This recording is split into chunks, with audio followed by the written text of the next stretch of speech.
Top here, and these are 100 discoveries in permafrost that shocked the whole world. A boulder from the Ice Age. Brandon Dudas, a 31-year-old teacher from Indianapolis, tried to remove a stone that was in the way when he mowed the lawn. As he dug, he discovered the stone continued deeper underground. He carried the dirt out in buckets and filmed the process for TikTok. The video went viral and got over 9 million views. The advice to call a crane turned out to be spot on. Only after using a lift did it become clear that this was a boulder weighing over 10.3 tons. According to Dudas himself, its age could be 10 to 15,000 years. It dates back to the last ice age. He left the boulder and made it the centerpiece of his yard. He surrounded it with smaller stones, added mulch and soil, and planted native plants. He says he wants to install lighting. Thus, the giant boulder from the Ice Age became a local landmark. In an interview with People, he admitted that working with the boulder forced him to renovate the entire property. Neighbors said it inspired others to improve their yards, too. Geologically, it's straightforward. The glacier once brought the stone, and over many years, the soil gradually covered it. From a human perspective, this is a rare case when a problem turns into a reason to tidy up and leave a mark. The secret to survival in the icy hell. We are used to thinking of ancient people as primitive, but 12,000 years ago in the caves of Oregon, they were solving problems that today only engineers can handle. Archaeologists found fragments of clothing made from moose leather there. This is the oldest workwear in history, and its existence is the main reason why our species survived at all. 45,000 years ago, modern humans became the only ones who dared to live permanently above the 45,000 parallel. This is a zone of extreme cold, where biodiversity is zero. In such conditions, clothing is not an accessory, but a survival technology. Scientists have proven that in an icy climate, complex, form-fitting clothing is more important than food. You can survive without calories for weeks, but you can die from the cold in just a few hours. The choice of material in Oregon was perfect. They used small game for traps, but clothing was made strictly from moose. Its hide is thicker and has phenomenal thermal insulation. Researchers found not only scraps of fur in the caves, but also fragments of ropes. There were complex trigger mechanisms for catching rabbits and tools made from different types of wood. It was a real industry. People didn't just survive, they created systems that allowed them to dominate where other species perished. But while some were fighting the cold, others in France were revolutionizing art. In the Chauvet cave, an image of a bear was found that is 32,000 years old. Its technique is astonishing. The artist used only 14 lines. It's pure minimalism. To give the animal volume, the master used shading, smudging the pigment with fingers or a piece of hide. With just a few strokes, a living predator full of character and power appears. The skin fragments and Chauvet drawing reveal two sides of our past. On one hand, precise calculation and advanced sewing technology allowed us to conquer the North. On the other, the birth of the human spirit, when a hunter, between battles for survival, found time to create a world-class masterpiece. The victim was being prepared for death. On the border of Chile and Argentina stands the volcano Llullaillaco, almost 7,000 meters high. There's half as much air up there as at the base. It's brutally cold, and just reaching the summit is difficult, even for a professional climber. It was there, at the very top, that 3 children were found in 1999. They lay in the frozen ground for about 500 years, and they were preserved as if they had fallen asleep just yesterday. This is not just an exaggeration. The cold preserved them that well. You can see their skin, hair, eyelashes, and even the folds in their clothes. The most famous of the 3 is called the Maiden. She looks like a sleeping girl, sitting with her head slightly bowed. Not a dried-out mummy, not a skeleton. She is the child who looks as if she was put on pause 5 centuries ago. And now, here's something that gives you goosebumps. The children didn't end up there by accident. It was an Incan ceremony, which even has a name, Capacocha. For important events, the Incas sacrificed children to the mountain gods. Before their death, the child was prepared for several months. Their food was changed to the finest food, the kind only noble people ate. They were given special drinks and coca leaves to chew. And then they were led to the summit, into the cold, thin air, higher and higher, to a place from which there is no return. Scientists have figured this out in detail. Hair analysis showed how the girl's diet changed in the last months, and the plants placed with her in the grave helped determine the time quite accurately. The ceremony took place around the year 1499. While in Europe, Columbus was only just finding the route to the New World, this girl was already sitting on a 7,000-meter peak on the other side of the planet. Today, the maiden from Llullaillaco is kept in a museum in the Argentine city of Salta, in a special refrigerated display case that replicates the conditions of the mountain peak, the same cold, the same humidity. Without this, the body would start to deteriorate. So the girl who froze 500 years ago is still kept in the cold. Otherwise, she wouldn't be preserved. And it is precisely thanks to this cold that scientists were able to reconstruct the last months of her life, literally day by day, what she ate, what she drank, when she climbed to the summit. The giant staircase of Antarctica. One of the most discussed discoveries made with satellite monitoring was a structure in the Enderby Land region at the coordinates 68 degrees, 54 minutes south latitude, and 88 degrees, 42 minutes east longitude.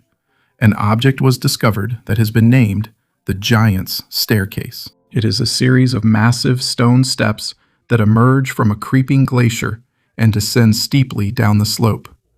The total length of what appears to be part of the structure is more than 200 meters, and it does not fit into the surrounding landscape at all. The main argument in favor of the artificial origin of this object is its geometry. Each step is exactly 14 meters wide and about 4 meters high. Unlike natural terraces, which are formed by erosion or landslides, here we see perfectly flat horizontal platforms and vertical cuts at a 90-degree angle. Geologists officially call this a stepped glacier. But ice cannot maintain the shape of a clear rectangle for decades as it moves. The material of the object is dark andesite, an extremely dense rock used to build megalithic complexes in Peru and Bolivia. The scale of the Giant Staircase is impressive. If these are indeed the remains of an ancient structure, then it surpasses the largest Inca foundations in size. Scientists from Pennsylvania State University, analyzing shadows and images from 2026, confirmed that there are virtually no gaps between the blocks, which indicates a precise stone fitting. The fact that the object is located at an altitude of 2,000 meters above sea level makes it impossible that it was created by any civilization known to us. This is physical evidence that in ancient times, when Antarctica was not yet buried under ice, there were megastructures here, the scale of which we are only beginning to realize. Access to this area is strictly limited today, and the coordinates of the object are often blurred on commercial maps, which only fuels the interest of independent researchers. A mystery in an ancient painting. The painting is called Air. It was painted by the Flemish artist Jan Bruegel the Elder in 1611. Today it is kept in the Museum of Fine Arts in Lyon, France. The painting depicts a woman. This is the Greek muse Urania, the patroness of the sky and stars. And in the distance, you can see two more figures, the gods Apollo and Diana. The artist painted a lot of animals on this canvas. There are more than 60 species of birds and animals. Among them, there are almost 40 species of European birds, and at least 14 from distant countries. Among all this variety, there is one small scene that was not noticed right away. A bat is holding a bird in its teeth, as if it caught it right in midair. This is very unusual behavior for a bat. Most species of bats eat insects, not birds. It was only in 2025 that scientists using special equipment proved that some large bats are actually capable of catching birds right in the air as they migrate south. Spanish researchers published this finding in a scientific journal. They studied several similar paintings created by Bruegel himself and his students, and such a hunting scene was found only in one of them. This means the artist didn't draw it by accident, but on purpose, as if he really saw something like this with his own eyes. Scientists say that old paintings need to be interpreted carefully, because animals in them often mean something symbolic, not just what is literally depicted. But in this case, the species of bat was identified very precisely, which means that what we see is more likely a real observation of nature rather than just a decoration on the painting. Lakes under the ice. In total, more than 400 subglacial lakes have already been found in Antarctica, and each of them has been isolated from the rest of the world and the atmosphere for millions of years. And this means that life there could be completely unique and ancient. Scientists have already drilled into 2 small lakes and discovered microbial life. But what happens in the larger lakes remains a mystery, since there is no sunlight there, so they can't use photosynthesis. For life to be more diverse, the water in the lake needs to move so that nutrients and oxygen are distributed evenly. On the Earth's surface, this is done by wind and the sun. Under the ice, the source of heat and movement can be geothermal heat rising from the depths of the Earth. This heat is capable of creating currents in subglacial lakes, mixing the water and making it more hospitable for life. Who killed Ötzi? In Ötzi? In 1991, 2 tourists were walking on a glacier in the Ötztal Alps on the border of Italy and Austria, and noticed a body in the meltwater. At first, everyone thought it was a dead mountaineer, maybe someone who had gone missing a couple of years ago. When the body was recovered and shown to experts, they realized it was among the best preserved ancient mummies. This person died here about 5,300 years ago, which means it was before the first pyramid appeared in Egypt. He was named Ötzi after the valley. At the time of his death, he was about 45 years old, and the ice preserved him so well that scientists got his skin, hair, and even the contents of his stomach. I want to note that archaeologists would be horrified to see a video of how carelessly and disrespectfully Ötzi's remains were handled and how they were damaged. One of the discoverers even stepped on him, hacked around him with a pickaxe, and scattered artifacts like trash. Of course, at first they didn't know how old he was, but even if he had died relatively recently, preserving the evidence is crucial. There's another thing that's shocking. Italy and Austria didn't want to take the body because of bureaucratic issues, but when both sides learned the exact age of the mummy, a struggle began over which country's territory he was actually in. The first version of his death was peaceful. It was thought Ötzi froze in the mountains, trapped by bad weather at the pass. This version lasted for 10 years and was shattered in a single day in 2001 when an X-ray revealed a stone arrowhead in his left shoulder. At that time, an entry wound was also found on his back. The case instantly shifted from an accident to a murder. The decisive evidence came from a CT scan. In 2005, a group led by Franco Rulli from the University of Zurich, together with doctors from the Bolzano Hospital, scanned the body with a CT scanner and saw the main thing. The arrowhead had passed under the left shoulder blade and tore the subclavian artery. It's a major vessel under the collarbone that carries blood to the arm. Just so you understand what this means, with such an injury, blood leaves the body rapidly. And according to doctors' estimates, a person loses consciousness and dies literally within a few minutes. This was indirectly confirmed by the blood chemistry as well. In the tissues around the wound, they found a protein that triggers clotting and appears in the first minutes after the injury, then quickly disappears. Since it was preserved, it means that Ötzi died almost immediately after the shot. And now, here are the details that turn this discovery into a real investigation. The arrow was shot from behind and below. That means the shooter was hiding behind the victim and struck from the back. The arrowhead itself, made of flint and smaller than a coin, remained in the body, just a few millimeters away from the ruptured vessel, and it's still there to this day. But someone pulled out the shaft of the arrow. The blood around the wound channel indicates that the shaft was pulled out while the person was still bleeding.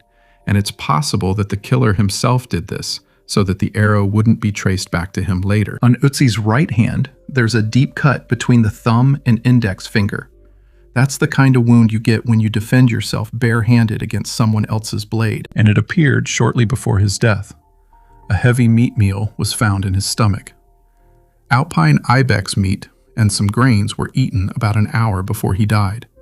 That's evidence in itself. After all, a person who feels he's being chased doesn't sit down to eat calmly. It seems the attack was sudden. He was caught off guard while resting. On top of everything else, Ötzi also had a serious head injury, received around the same time, either from a fall or a blow.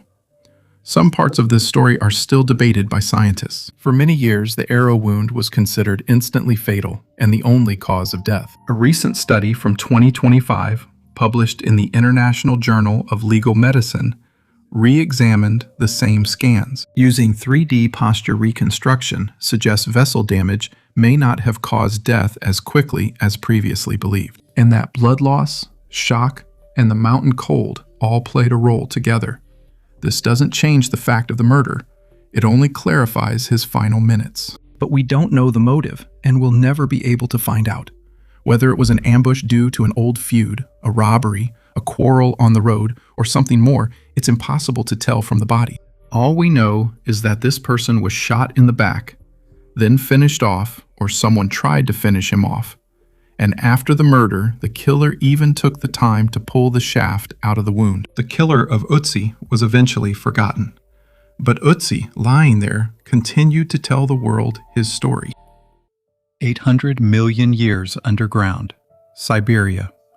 The village of Rzhavchik in the Kemerovo region, September 5, 1969. Deep underground, about 70 meters from the surface, miners are extracting coal.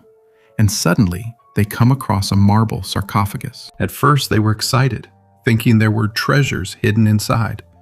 But when they removed the lid, there was a pink, transparent liquid inside. And inside it lay a young woman. She looked about 30 years old, tall, with long dark hair, wearing a white lace dress. But she didn't look dead at all. That's why she was called the Tessel Princess. A real sleeping beauty. And next to her head, right in the liquid, there was a small black box. It looked eerily similar to a modern phone. What comes next is the reason why this story became a legend. One of the miners couldn't resist, dipped his finger into the unknown liquid from the millions of years old coffin, and decided to taste it. Genius, what can I say? A week later, he went insane. In winter, he froze to death at his own doorstep, never recognizing it. Just a couple of hours after the discovery, people in gray protective suits arrived in the village. I have no idea who managed to tell them about the discovery in such a remote place and so quickly. The sarcophagus was quickly loaded onto a helicopter and taken away in an unknown direction. After some time, these people returned. They collected all newspapers with the article about the discovery from every house. The scientists who examined the body and spoke out, along with the newspaper editor, were reportedly punished. And everyone who saw the princess with their own eyes over the next couple of years began to die one after another. And the strangest thing was said by the scientist who managed to examine the body. According to him, this woman is over 800 million years old. That's not even the time of the dinosaurs. That was actually a time when there was hardly any life on Earth at all. No one ever explained how the body lay there for so long without decaying, or what kind of liquid preserved it. And there was no one left to ask. The body and the newspapers were taken away, and there were no witnesses left. There is absolutely no evidence for this story. No body, no sarcophagus, not a single proper photograph. So most likely, it's just a legend that over time gained details and spread across the internet. The body of a man frozen 400 years ago in the Alps. Archaeologists discovered the body of a man who died about 400 years ago. Researchers believe that the man, found at an altitude of 3,600 meters above sea level, set out and froze to death because of bad weather. The man was dressed in rich 17th century clothing, which indicates his high social status. He was probably a merchant or a traveler. He was found with more than 150 gold coins, weapons, a dagger, a sword, and a pistol, leather boots, and the remains of mules. Scientists believe that the man got lost in the mountains during bad weather and froze to death. This incredible discovery gives us a unique opportunity to study the lives and journeys of people in the early modern era. The clothing, various items, and other artifacts found with the body provide valuable information about the fashion, trade, and technology of that time. Scientists plan to conduct a thorough study of the remains and artifacts to learn more about the life and death of this mysterious traveler. A 270 million year old skull. A fossilized skull belonging to an ancient ancestor of amphibians was discovered in the collection of the National Museum of Natural History at the Smithsonian Institution. The approximate age is 270 million years. Scientists describe the skull as a new species of proto-amphibian named Kermitopus gratis in honor of the famous Muppet frog, Kermit. One of the students at George Washington University emphasized the importance of using popular names to draw attention to scientific discoveries. He noted that the name Kermit is perfect for describing an ancient amphibian, linking it to modern representatives of this class of animals. The skull was found during field research in Texas, in an area known as the Red Beds. This area, dating back to the early Permian period, contains many fossils, including remains of ancient reptiles and amphibians. After its discovery in 1984, the skull remained in museum collections for decades, until it was studied by Arjan Mann, who singled it out from other specimens for detailed examination. The joint efforts of researchers helped establish that the discovered skull belongs to a new genus of ancient amphibians. A unique artifact made of fragile material. In the ancient settlement of Tel Hadid, located between the modern cities of Tel Aviv and Jerusalem, archaeologists from Tel Aviv University found a tiny seal. Its age is about 2,700 years. Usually such seals at that time were made of hard stone, but this one was made of mother of pearl, the same material used to make mother of pearl buttons and jewelry. Mother of pearl is a very fragile material. If you cut it too hard with a sharp tool, it just cracks and breaks apart. Scientists say that carving such a delicate seal out of mother of pearl at that time was almost impossible. After all, the tools of that era were crude and didn't forgive mistakes. The material of the seal itself is also surprising. It was taken from the shell of a pearl oyster, which lives in the Red Sea and in the Persian Gulf. This means that the raw material for such a small item traveled hundreds of kilometers before it ended up in the hands of the craftsman. In the 8th century BC, the city of Tel Hadid stood on a hill above the coastal plain and held an important position in the region. After the Assyrian Empire conquered the Kingdom of Israel, the authorities often relocated conquered peoples to different parts of their vast empire. As a result, people from various places mingled in the settlements. It is possible that the mother of pearl came here with one of the relocated families, or perhaps it was brought as a finished product along the trade routes of Assyria. The seal is engraved with a crescent on a triangular base and a figure of a person with arms raised upward, as if he is praying to someone. These are symbols of the moon god named Sin, who was worshipped in the western provinces of the Assyrian Empire. The engraving is very shallow, most likely to avoid accidentally cracking the fragile material during the process.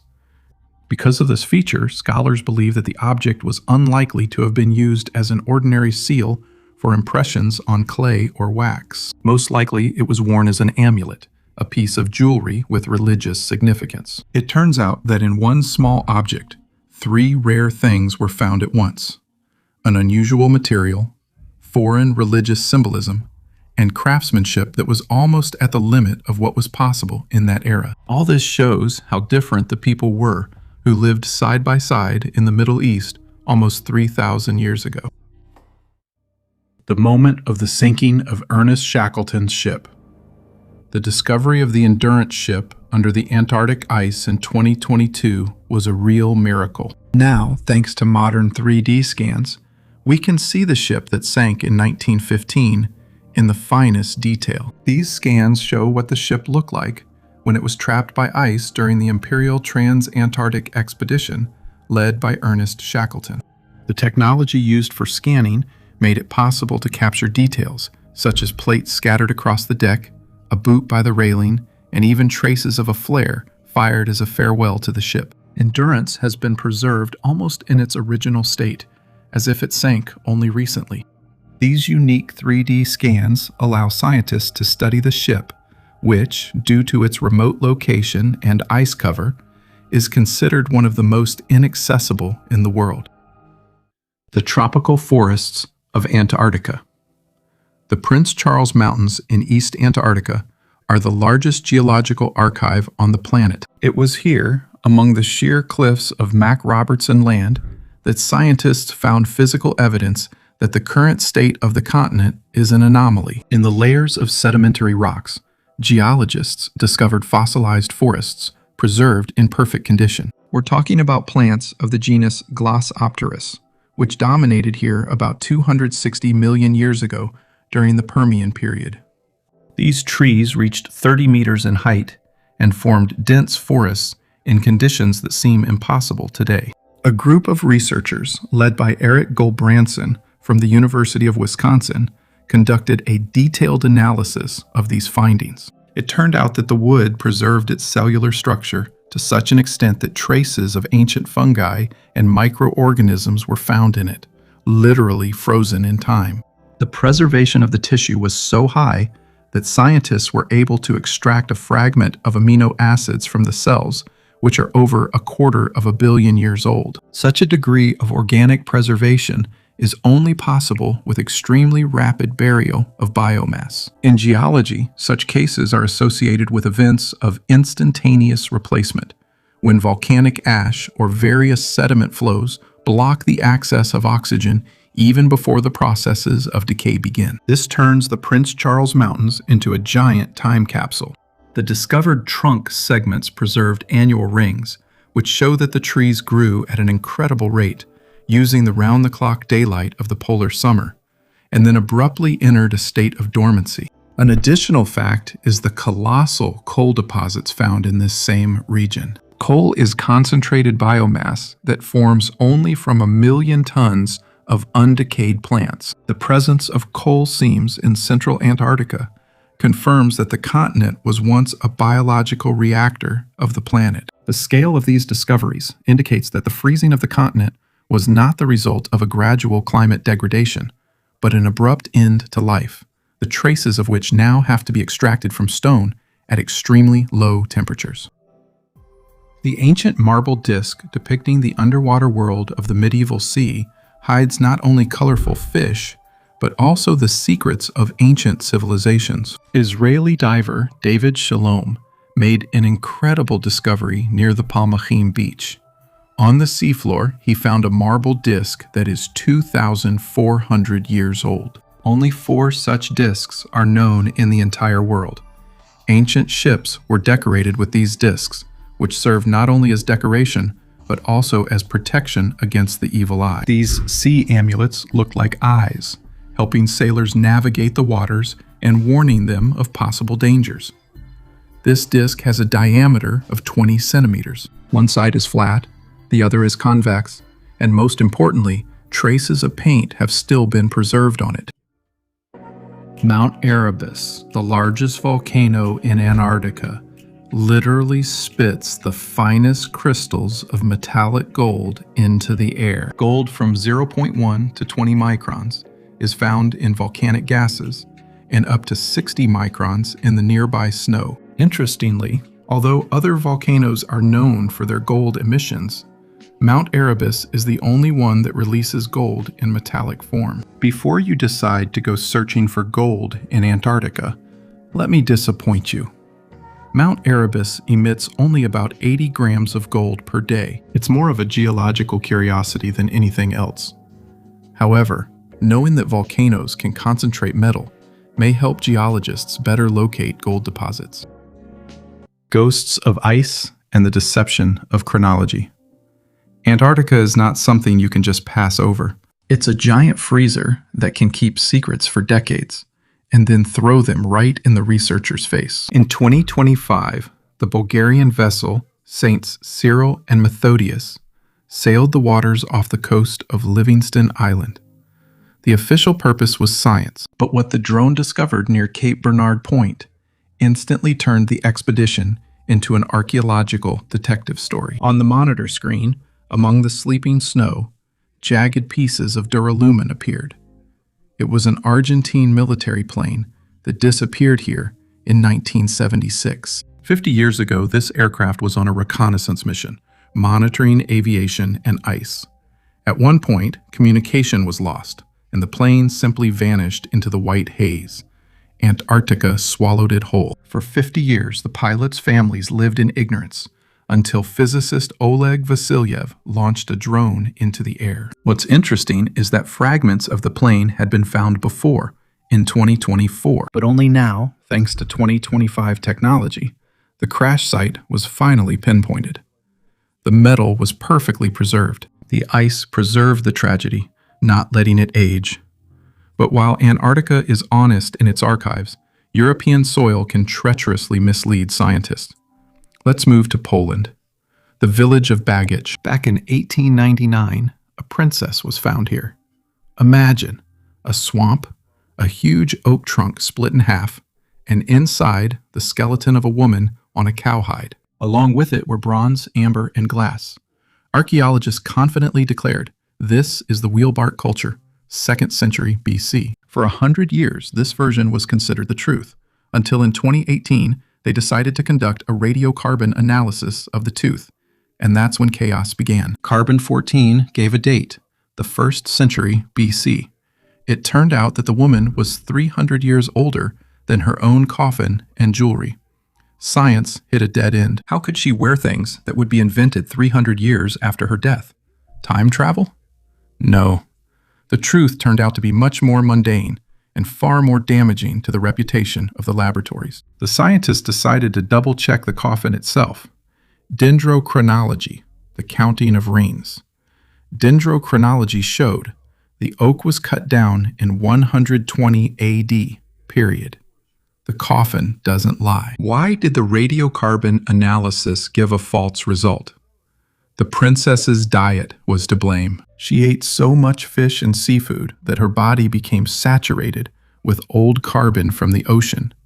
In science, this is called the reservoir effect. It can make a sample appear 1,000 years older. Moreover, the princess turned out to be an ordinary laborer. Osteoarthritis on her bones shows that she worked hard all her life, tirelessly. Two discoveries, the airplane and the skeleton, show us two sides of archaeology. One, when ice preserves the truth for 50 years, and the other, when an ordinary meal of fish can fool the most expensive robots by 3 centuries. The deepest cemetery, at 7,000 meters deep in the ocean. Humans almost never go down to such depths. There is eternal darkness. The temperature is around 0, and the pressure here would crush a regular submarine like a simple tin can. Sunlight has never reached this place in the entire history of the planet. And right here, at the very bottom of the Indian Ocean, there is a graveyard. Its size is beyond comprehension. According to scientists' estimates, in one area, there are more than 10 million whale skeletons. In some places, there are up to 760 carcasses per square kilometer. That's denser than cars in a packed parking lot during rush hour. Only instead of cars, there are dead whales, and this field of bones stretches for hundreds of kilometers in every direction. It was discovered by the crew of a research vessel. A deep-sea vehicle made more than 30 dives along a strip 1,200 kilometers long. It's like traveling across an entire small country from end to end, only underwater and in complete darkness. What lay below, the scientists called a whale necropolis. But what's so strange about that, you might ask? It would seem that at such depth, in the cold and darkness, a dead whale should be preserved forever, like in a freezer. But it's the opposite. As soon as the carcass sinks to the bottom, it is attacked from all sides by swarms of scavengers, bacteria, and especially Osedax worms, which have neither a mouth nor a stomach, but are able to dissolve and consume the bone itself. In just a few years, they will strip the giant whale down to the last rib, leaving nothing behind. By all logic, the bones couldn't have stayed here for long, but these have been lying here for millions of years, and the oldest of them are about 5 million years old. Moreover, around each skeleton, a separate tiny world is thriving. Blind worms, pale mollusks, creatures you won't find anywhere else on Earth. A whole ecosystem that feeds on death. And among the remains, they even found a whale that science didn't know about at all. A completely new species, raised from the bottom for the first time. A silver artifact from Celtic times. In 1891, a peasant named Jens Sorensen was digging peat in a bog near the Danish village of Gundestrup. Peat was used as fuel at that time, so it was just an ordinary job. But suddenly, the shovel hit something metallic. Sorensen kept digging and pulled a round, silver object out of the ground. And then another 13 plates, made of the same material, with a total weight of about 9 kilograms. The plates had embossed images of bulls, fantastic beasts, and human figures that Sorensen had never seen before. The object that looked like a cauldron had been taken apart before it ended up in the bog. Scientists believe that it was deliberately separated into plates rather than thrown in whole, although the exact reason for this is still unknown. The cauldron itself was not made in Denmark. According to one version, it was made by Celtic craftsmen. According to another, it was made in Thrace, in the area of present-day Bulgaria and Romania. The style of the images resembles Celtic art, but the manufacturing technique is much closer to the Thracian tradition. There's also an unexpected twist in this story. One of the images on the cauldron almost exactly repeats a motif from a seal of the vanished Indus Valley civilization, and that's thousands of kilometers to the east, and thousands of years earlier. Some researchers consider this a coincidence of style, while others see it as evidence of ancient cultural connections across the entire continent. The cauldron is estimated to date back to around the 2nd century BC, but by the time it was buried in the swamp, the artifact was already at least 200 years old, and it was repaired several times, not as professionally as it was originally made, as if, over time, the secret of the previous level of craftsmanship was simply lost. Now the cauldron is kept in the National Museum of Copenhagen. More than 130 years have passed, and the debate about who made it and why it ended up in a Danish bog is still not settled. What if such things were deliberately hidden in water and bogs as a gift to the gods, and not lost by accident? A similar story played out with a bronze dagger found in a completely different part of Europe. And there, behind that modest-looking object, lay craftsmanship that could not be replicated for centuries. 1.2 million-year-old ice. In the laboratory of the Alfred Wegener Institute, Bremerhaven, Germany, scientists are cutting the oldest ice core on Earth, a cylinder 10 centimeters in diameter and 2.8 kilometers long, extracted from an altitude of 3,200 meters at Concordia Station, Antarctica. Radioisotope dating indicates an age of over 1.2 million years. That's twice as old as the previous record holder, Epica, at 800,000 years. The air bubbles preserve the atmosphere of the past. Glaciologists want to understand why the rhythm of the glaciers changed a million years ago. Instead of cycles every 41,000 years, the Earth switched to a periodicity of about 100,000 years. Comparing the concentration of CO2, methane, and dust will provide direct data on the connection between greenhouse gases and temperature. And an unexpected bonus. At the basal mark, the drill broke through a thin layer of ice and extracted a piece of granite. This is probably the upper edge of the Antarctic bedrock. Geologists will get a chance to date when the continent became covered with ice. The first results will be available in a year. This core will give scientists a long timeline from the past and make climate models more accurate when we talk about CO2 increase. They saw what life was like tens of thousands of years ago. Rotifers are microscopic, multicellular creatures that can't be seen without magnification. The smallest ones barely reach 40 microns, but inside they have everything: muscles, digestion, a nervous system, and even tiny jaws. On their head, There is a rotating crown of cilia that spins rapidly and draws into the mouth everything they can digest. But the main thing about rotifers is their ability to survive conditions incompatible with life. They can completely dry out, turn into a speck of dust, and remain like that for thousands of years. In Yakutia, rotifers were found that had been frozen for 24,000 years, and after thawing, they came back to life without any consequences. They also reproduce in an unusual way. Under normal conditions, only females are born, copying themselves. But when cold or drought comes, males appear, and the fertilized eggs become armored containers that can survive any period of unfavorable conditions. Rotifers inhabit puddles, lakes, soil, anywhere with some moisture. Invisible to the eye, they are among the planet's most resilient life forms. They are able to survive even those eras that end in extinction for other creatures.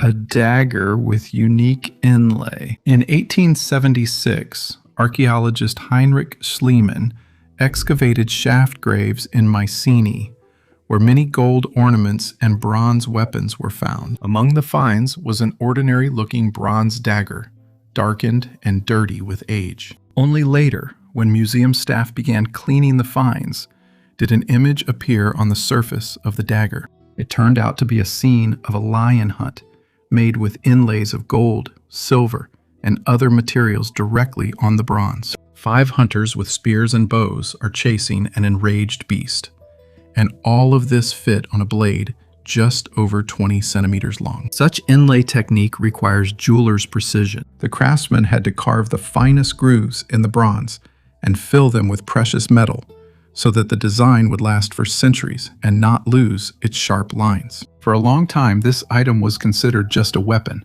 not a work of art. And only cleaning revealed to the researchers that they were looking at a miniature painting carved in metal many centuries before Greek classicism.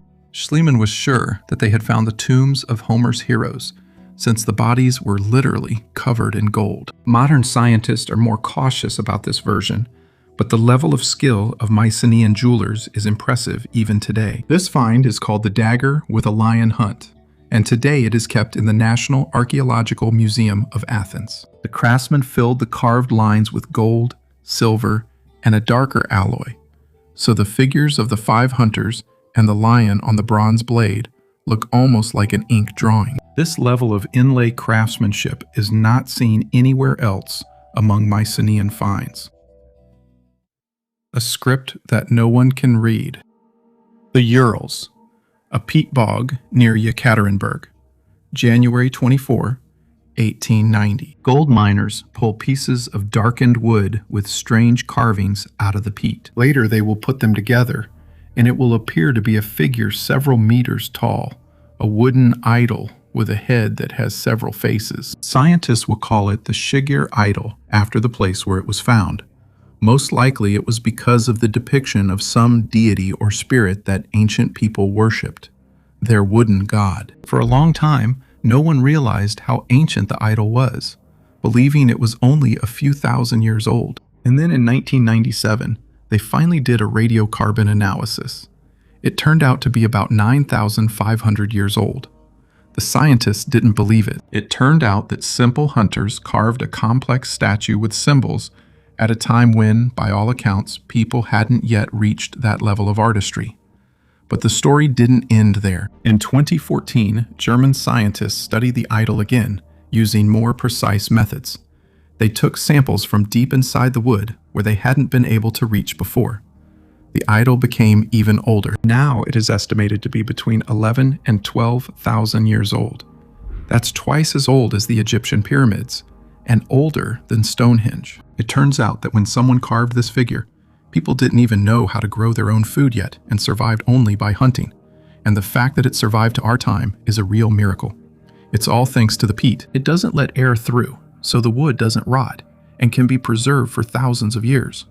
The idol used to be enormous, about 5 meters tall, 3 times taller than a person. But part of it was lost over time, and today only what survived stands in the Yekaterinburg Museum, about 3 to 3.5 meters.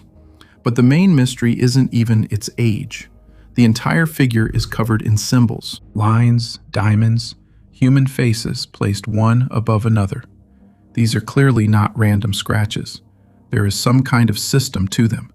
It's as if someone wanted to say something with this, but exactly what, we don't know. And most likely, we'll never find out.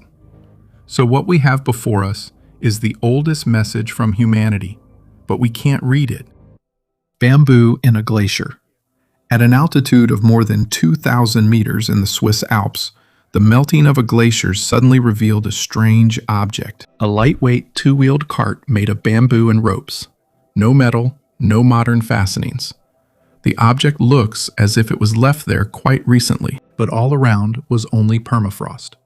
It was found by a passing traveler at the Splugen Pass, an ancient route that for centuries was used by merchants and soldiers traveling between Italy and northern Europe. Scientists quickly confirmed the find is real. And apparently, it is less than 100 years old. But that's exactly what made the situation even more surprising. Bamboo is a material of Asian origin. In the Alps, it was not used in either transportation or construction. Not a single archive, photograph, or description mentions such carts in this region. The design turned out to be well thought out. Lightweight, durable, designed for carrying cargo. Experts put forward several theories. Smuggling during World War II, a homemade device for covert crossings through the mountains, an experiment with early gliders, or mountain transport. But none of the theories are supported by facts. No tools, personal belongings, or traces of a campsite were found nearby. Scientists are increasingly encountering similar discoveries. The ice is retreating and revealing not ancient artifacts, but forgotten fragments of the recent past. Things that no one will remember. The bamboo cart turned out to be just such a case. An object without a name, without an owner, and without explanation. And if the answer isn't found now, it may disappear along with the next layer of ice. Ancient egg. This stone potato measures 20 by 30 centimeters and has been lying in the frozen ground for an incredible 68 million years. That means it dates back to the time of the dinosaurs. This object held many mysteries, and it was simply called that thing. But one day, a researcher suggested that it could be the egg of an ancient creature. It seemed like nonsense. An egg with no bones inside and of such gigantic size? It was the egg of a mosasaur, a terrifying sea creature, 17 meters long and weighing about 15 tons. Scientists came to this conclusion when they found the skeletons of small mosasaurs nearby. This egg was unusual. It was more like a giant cellophane bag that the babies could easily tear. Underwater, it deformed and fossilized. That's why the egg turned out to be so unusual. Stone Age bag. Around 2500 BC, a Neolithic resident in what is now Germany found a unique solution for decorating his bag. During excavations near Leipzig in 2012, archaeologists discovered more than 100 dog teeth carefully arranged in a grave, which led them to believe that they decorated the flap of a bag. Archaeologists noted that over time, the leather or fabric of the bag disappeared, leaving only the teeth, all pointing in one direction. These teeth likely decorated the outside of the bag. They are all arranged in the same way, which resembles a modern flap. These finds were made at the Profan Quarry. Other important artifacts were also found in the same area, including the burial of a woman who lived around 1950 BC, buried with half a kilogram of gold jewelry. However, even among such rich finds, the bag with dog teeth turned out to be a truly remarkable find. This is the first time archaeologists have found direct evidence of such an accessory. Decorating this bag required teeth from about 10 dogs. In other burials from that time, archaeologists also found wolf and dog teeth, as well as shells, which apparently were used to decorate blankets and clothing. When the fabric decomposed, only these decorative elements remain. The bronze chariot of the gods from Spain. In the Spanish settlement of Casas del Turonello, archaeologists found a bronze ceremonial chariot from the 5th century BC. About half of the structure has survived, but even that was enough to understand its scale and craftsmanship. Experts discovered 2 wheels and part of the body. When creating the chariot, the craftsmen used a complex assembly of bronze elements and iron parts, and the numerous decorative ornaments indicate its ceremonial purpose. The head of the excavation, Esther Rodriguez, explicitly called this chariot one of the main discoveries in all the years of work at the site. On the surface of the chariot, the river god Achelous from Greek and Etruscan myths is carved.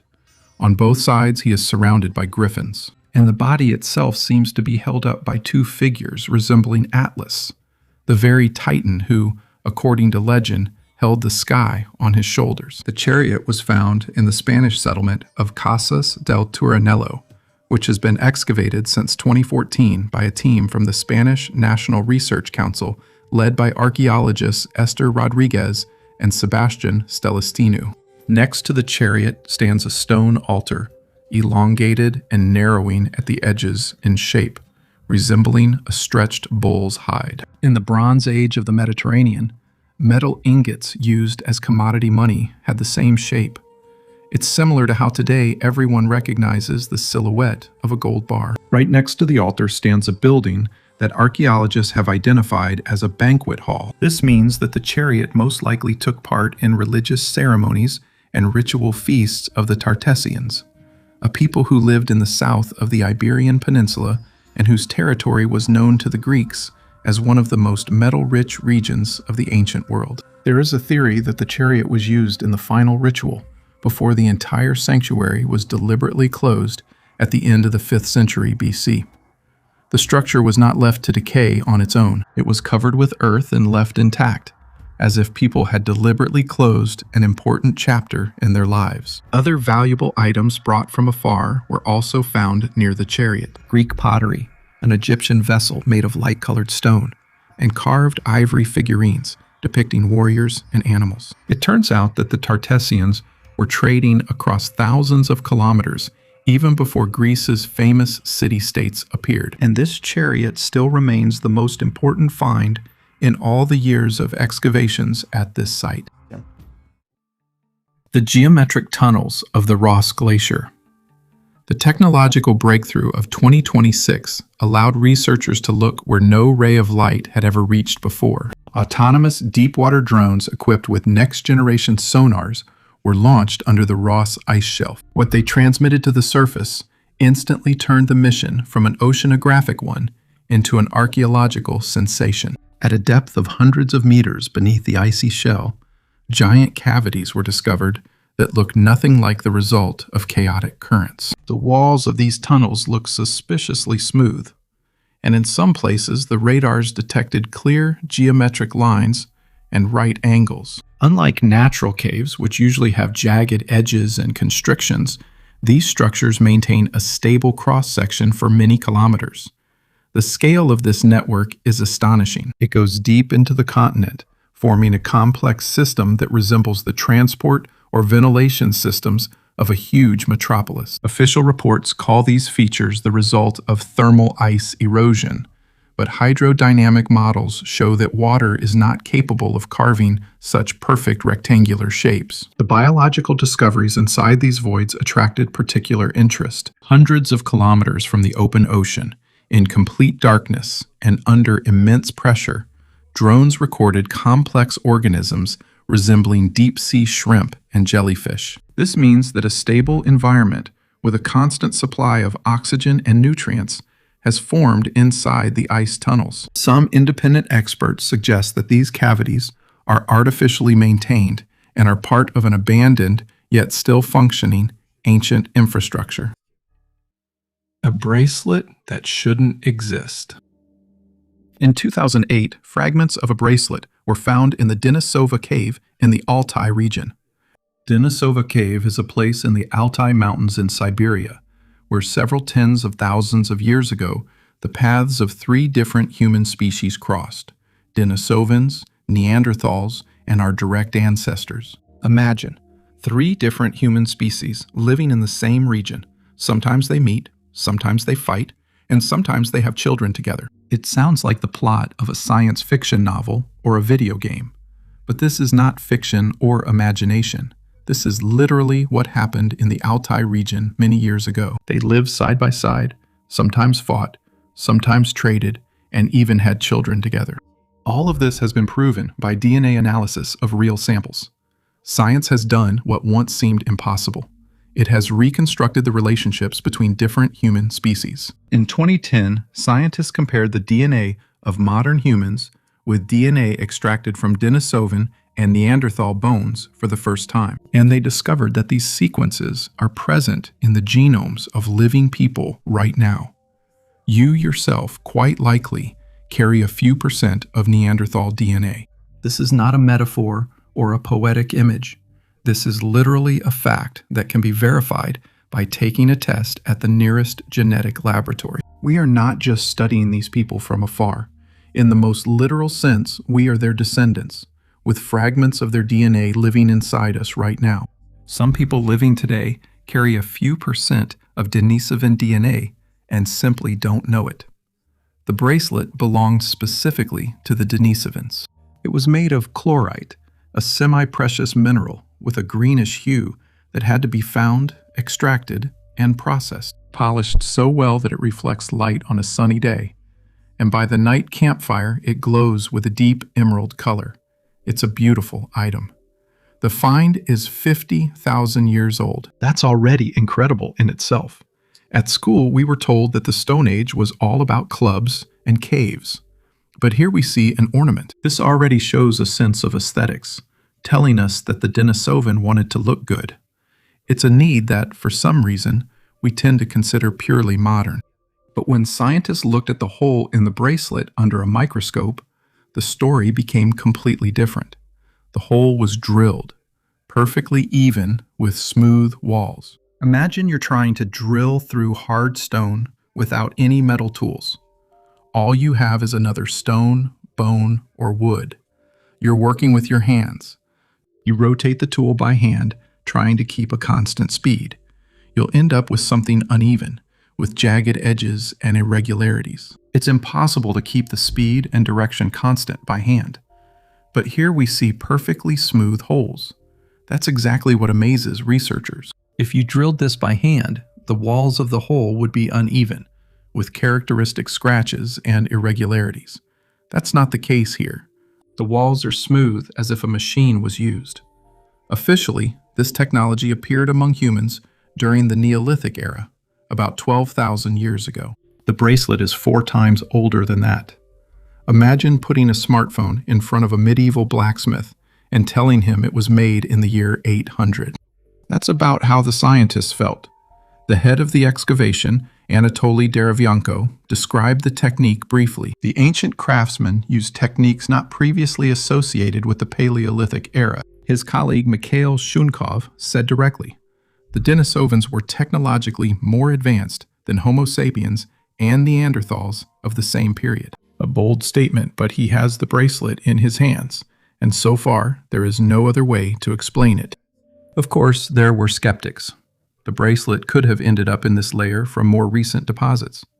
Additional studies were conducted. Oxygen isotope analysis showed that the layer was undisturbed. The bracelet had been there since the time of the Denisovans. Now scientists from Russia, Britain, and Australia are re-examining all the dating. There is evidence that the age could be even greater, up to 65,000 years. If this is confirmed, it will be even harder to explain the origin of this bracelet. That's what still worries and troubles me. From an entire species of people who lived on Earth for tens of thousands of years, only a few teeth, a fragment of a pinky finger, and this bracelet remain, which gleams in bright sunlight and shouldn't exist. I'm sure there is still so much we don't know about our past, and especially about the creatures that were very much like us. They lived here for tens of thousands of years. They built, they thought, they wanted to be beautiful, and all that's left of it is one green bracelet. Glacial copper. Once, on the bank of the Ontonagon River in Michigan, there was a boulder that local tribes described as a piece of pure copper the size of a house. In the 17th century, People spoke of it as a legend until hunters saw the boulder with their own eyes. Huge, smooth, as if it had been specially forged by someone in ancient times.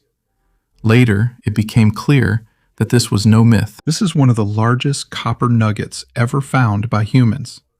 Its weight was estimated differently, from 1 to 10 tons. The actual weight turned out to be about 1,680 kilograms. The key point is the origin, not the number. Thousands of years ago, a 2-kilometer glacier moved through here. It tore out chunks of copper ore and carried them for dozens of kilometers, leaving behind giant nuggets of almost pure metal in its wake. In the 19th century, entrepreneur Julius Eldred bought this boulder twice, from the local tribes and from the government, and with incredible effort, he dragged it through the forest, floated it down the river, and transported it to Detroit. Later, the government bought the boulder back, paying him 4 times as much. Today, the Antonagon nuggets are kept in the National Museum of Natural History. The region itself still remembers discoveries that were much larger. A few years ago, a giant weighing 28 tons was discovered in the forest. The mysterious cave.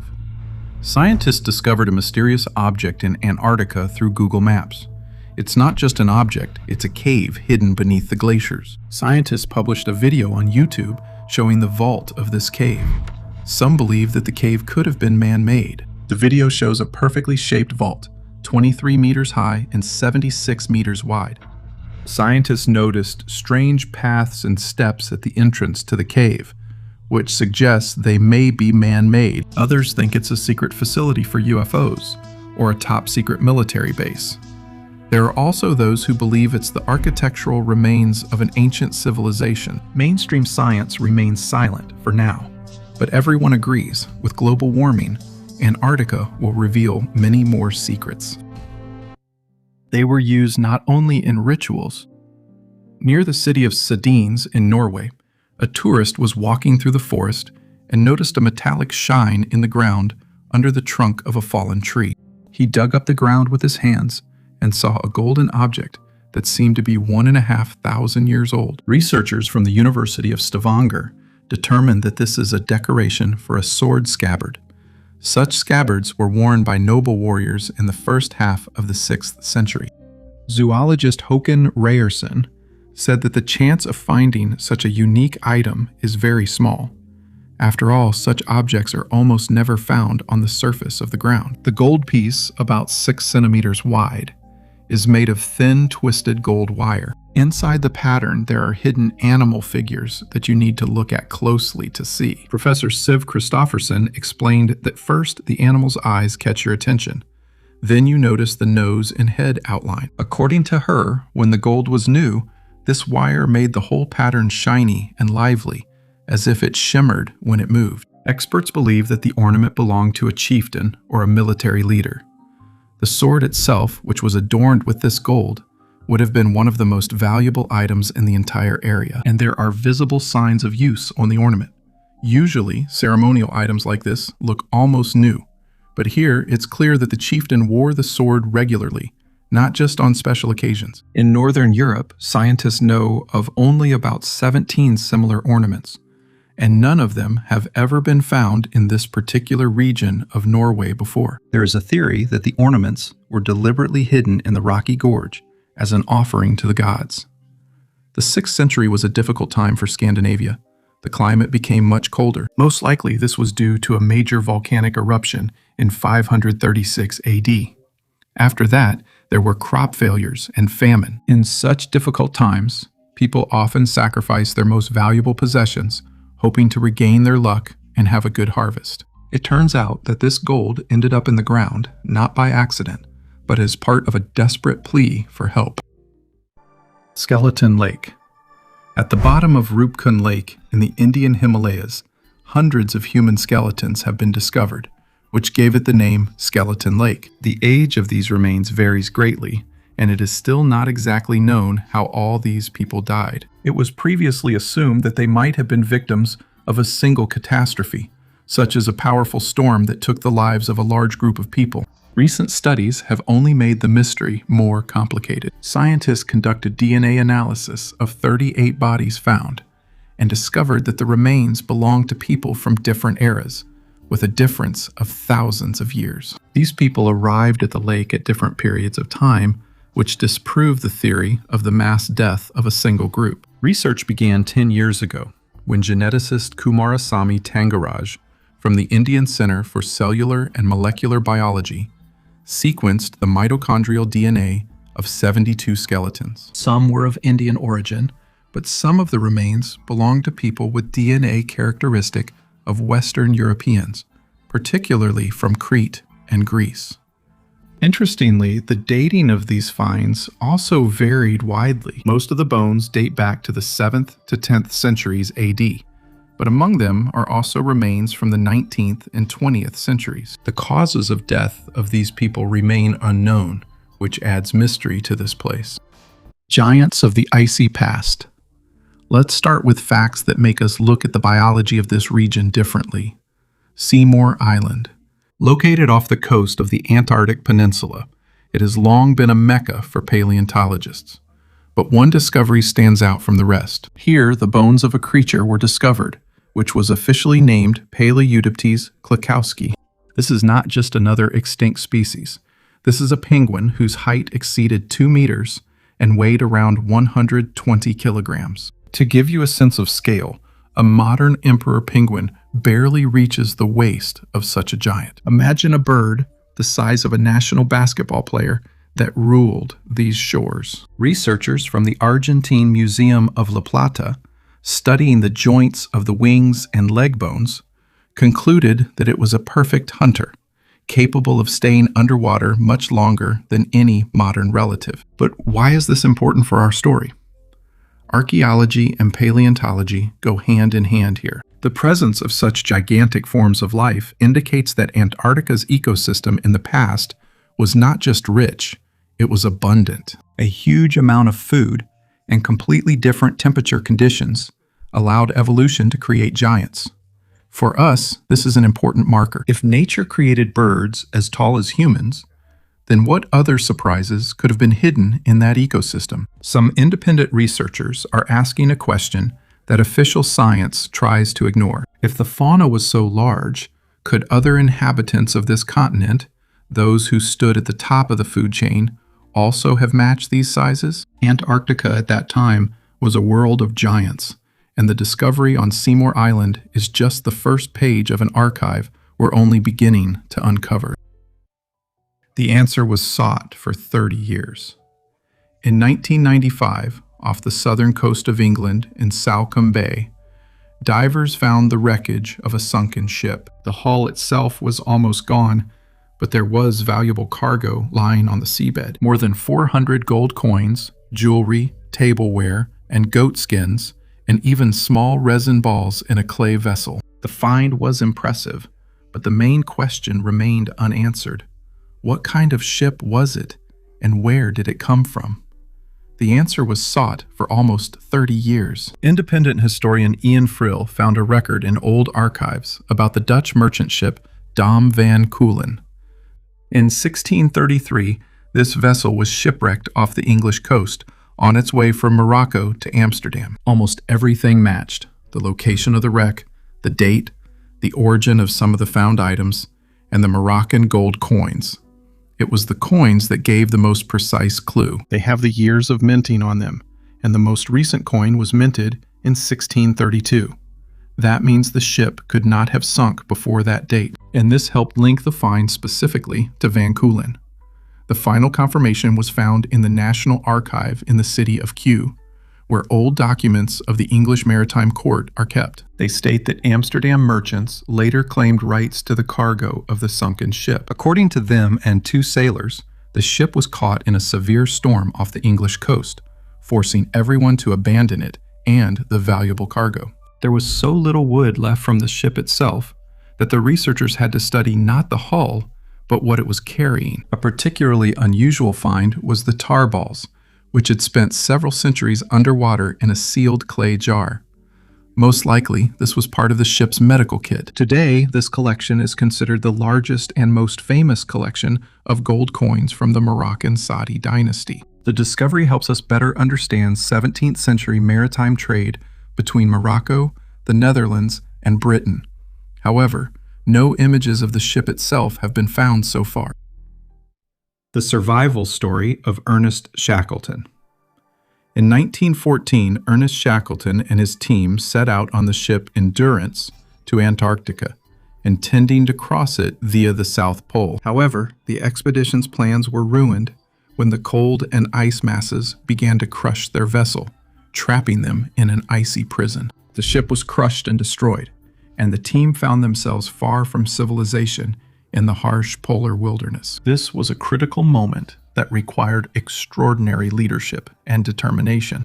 Shackleton, understanding the danger of the situation, made the decision to save his men regardless of his own safety. Instead of giving in to despair, he and his team used the ship's lifeboats to travel across the icy wastes and cold waters of the Southern Ocean, hoping to reach a safe place. Overcoming harsh conditions, Shackleton's team members crossed thousands of kilometers of ice and water.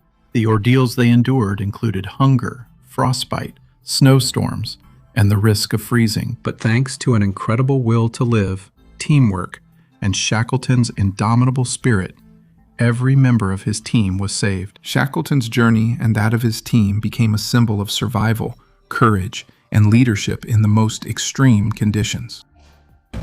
Remains of monsters.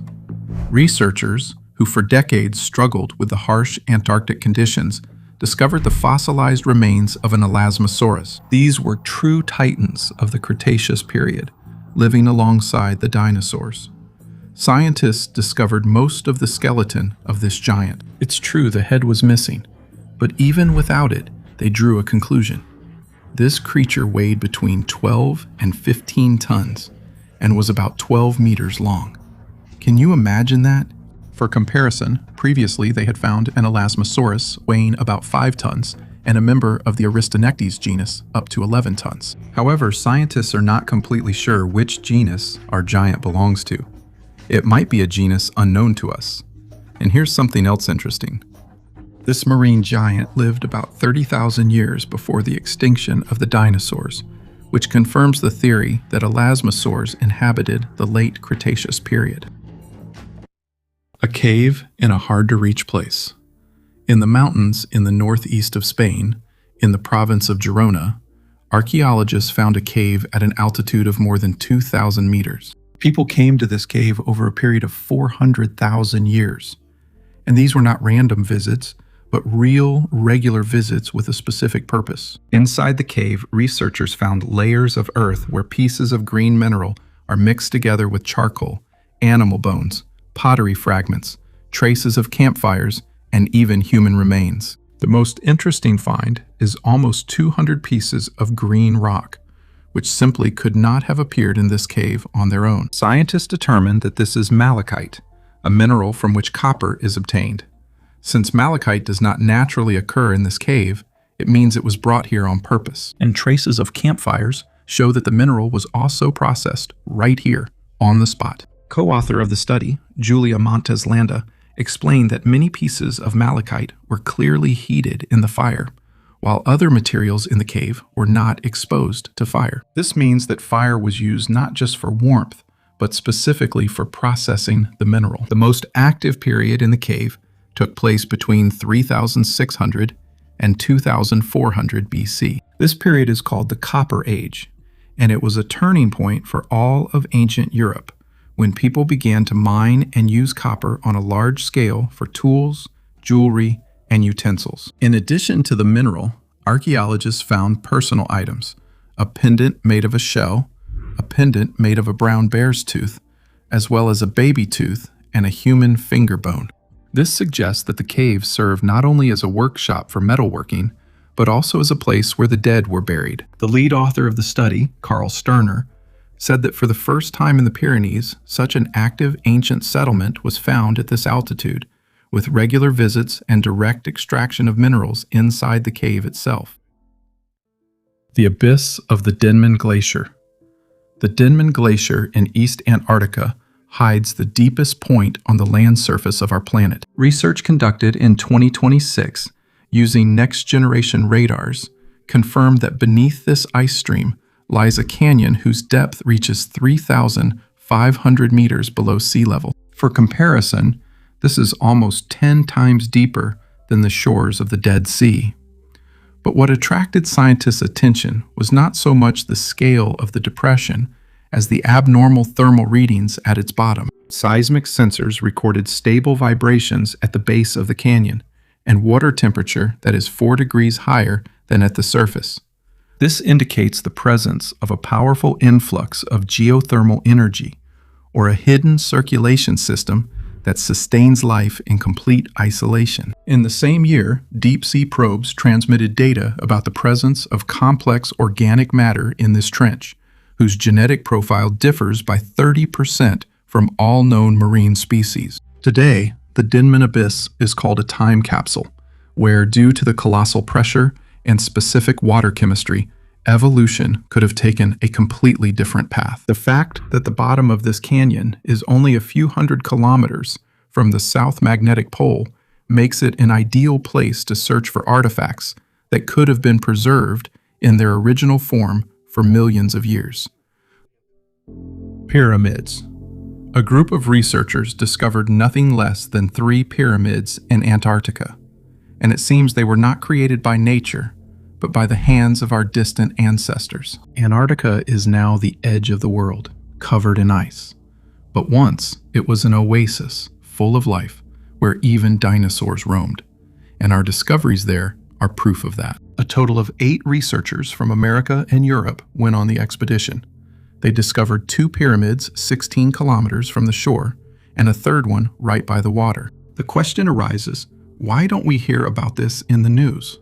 Many claim that this information is being hidden so that we are not distracted from our usual understanding of the past. And what will we see when the glaciers melt? Is it possible that besides the pyramids, there is another Sphinx hidden under the ice? What do you think about this? Share your thoughts in the comments and remember to subscribe. A gold bead over 1,600 years old. And once again, excavations in Jerusalem. A gold bead crafted by a skilled jeweler more than 1,600 years ago was discovered in Emek Tzurim National Park. The find was discovered by 18-year-old Hillel Feidman, who is doing her national service in the park. Archaeologists believe that the bead was part of a bracelet or necklace. The soil was taken from a luxurious building that stood on the Pilgrim's Road. Judging by the finds made here and the shards of imported pottery, it can be concluded that a very wealthy family lived here.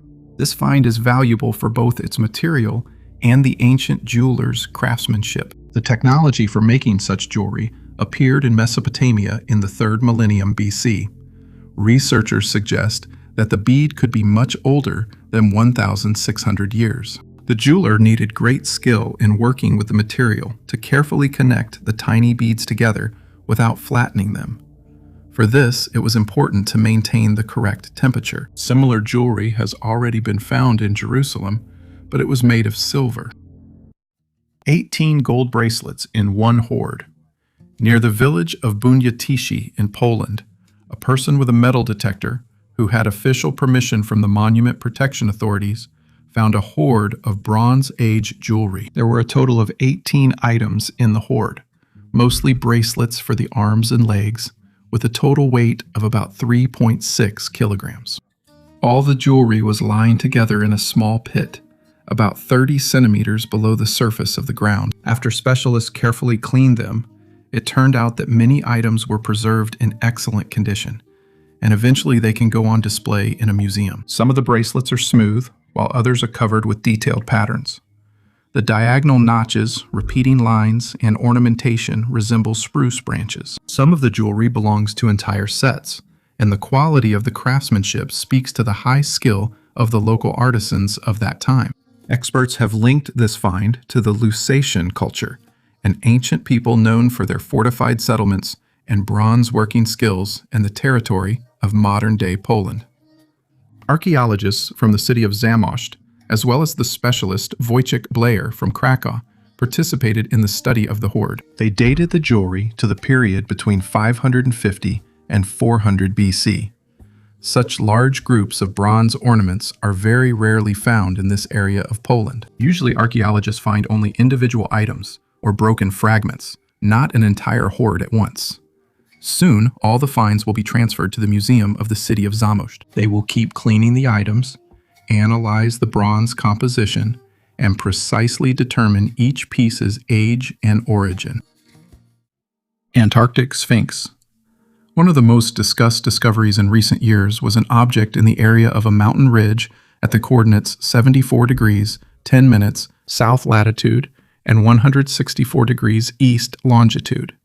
Researchers call it the Antarctic Sphinx. The structure is colossal in size, about 2 kilometers long and more than 300 meters high. When looking at high-resolution satellite images, the resemblance to the Egyptian Sphinx seems frightening. The object clearly shows the outlines of a head, broad shoulders, and a distinctive protrusion resembling the ritual headdress of ancient pharaohs.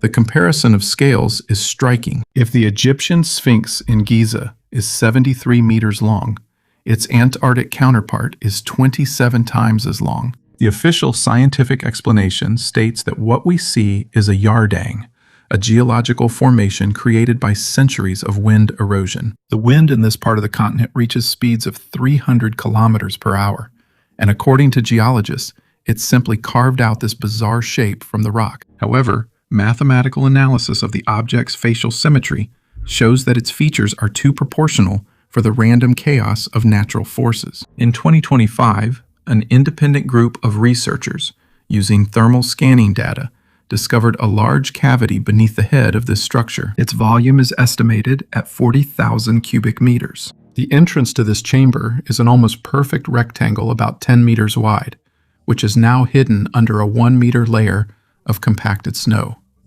This discovery brings to mind legends about the Hall of Records, which is supposedly hidden beneath the paws of the Sphinx in Egypt. Perhaps in Antarctica, we are not just witnessing a natural phenomenon, but the original source, a monument after which the sanctuaries of the ancient world were modeled. The object's precise eastward orientation, mirroring its Giza counterpart, nearly eliminates the chance of random geological weathering. Living mummies. In 1972, the mountain peaks of the Andes in South America became the site of an astonishing discovery. At an altitude of about 3,600 meters, a crashed plane was found that had gone missing in 1941. The most astonishing aspect wasn't finding the plane, but the state of the passengers' bodies. Thanks to the cold and dry conditions at this altitude, the bodies of the deceased turned into so-called living mummies. Their skin was dried out, but at the same time remained surprisingly intact and retained a lifelike appearance. This phenomenon is caused by the unique climatic conditions of the mountainous area. Low temperatures, dry air, and ultraviolet radiation at high altitude. The mummies that were found became subjects of study for scientists from different countries. They analyzed the condition of the bodies, trying to understand the processes that led to such unusual preservation. By that time, this disaster had already been forgotten, and the relatives of the victims had the opportunity to learn about the fate of their loved ones and give them a proper farewell. UFO sighting. In 1965, at an Argentine naval base in Antarctica, nearly 20 people were looking up at the sky in amazement in the middle of the night. At an altitude of 15 to 20 kilometers, they saw a UFO. This mysterious object was a glowing kaleidoscope of green, red, yellow, orange, and white shades. The huge craft, more than 85 meters long, seemed massive and hovered confidently in the sky. There were many witnesses to this event, since it lasted for quite a long time. Even earlier, in 1946, the American high jump expedition set out for the icy shores. There is a legend that on their way, they encountered flying saucers, and it is said that about 400 sailors and military personnel died in battles with them. The entire expedition ended after 3 months, and all the materials became strictly classified. Richard Byrd, the head of the expedition, talked about this and ended up in a psychiatric hospital. Cave pearls. In Phong Nha Kabang National Park in Vietnam, a local resident accidentally found the entrance to a cave that no one had known about before. The cave was later named after him. A few days later, the park administration arranged a real expedition. Field research lasted for 6 days. According to initial data, the cave is about 3,000 meters long, and in some places its width exceeds 100 meters. To get inside, the expedition members had to use climbing equipment and negotiate a vertical drop about 20 meters deep. It turned out that the cave has 2 entrances, and it is divided into 2 separate parts.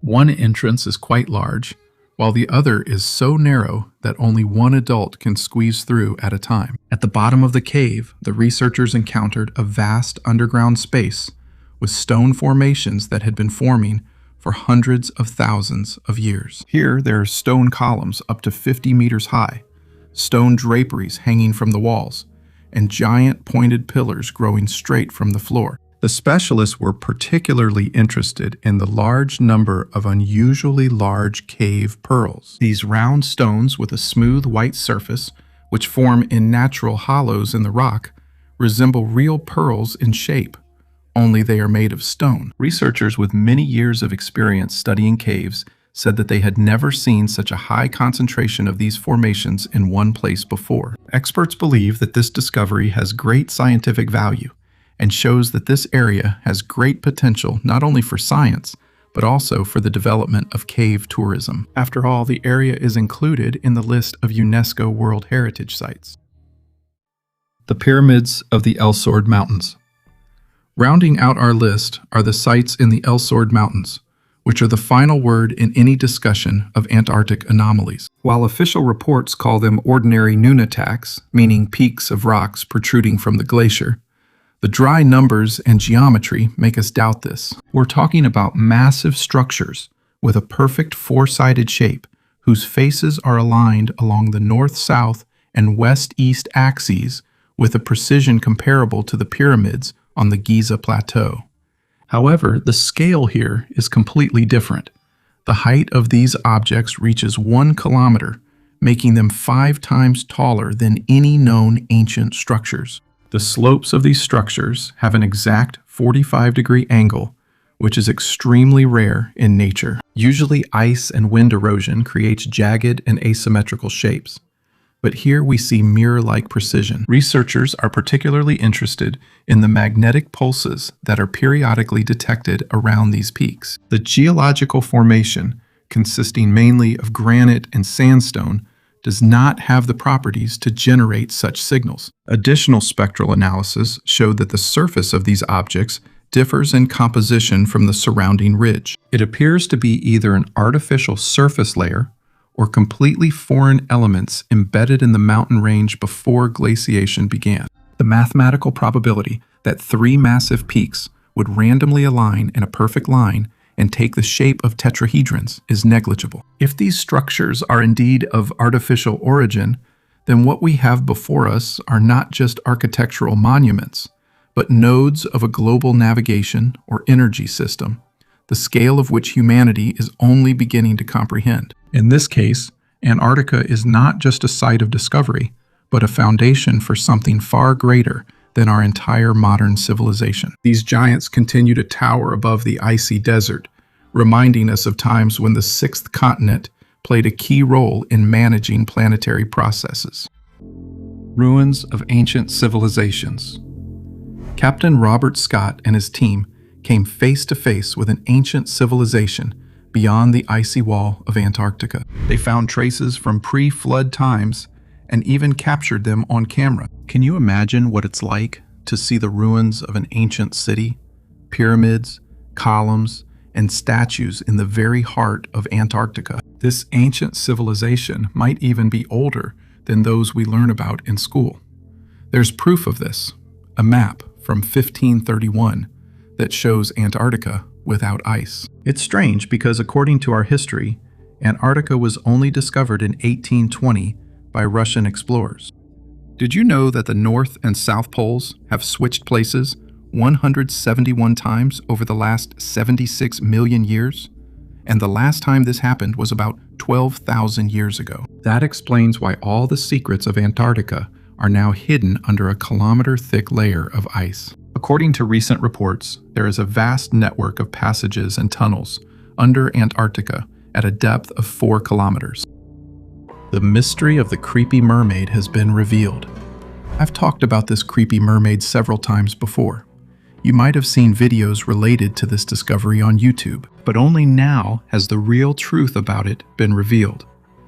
Researchers in Japan conducted an in-depth analysis of the artifacts kept at the Ingenuity temple in the city of Asakuchi. The mummy of an unusual creature, 30 centimeters long, with a scaly fishtail, a head resembling a human, and 2 arms, attracted the interest of tourists and scientists from all over the world. Scientists carefully studied its composition by scanning it inside and out and published the results.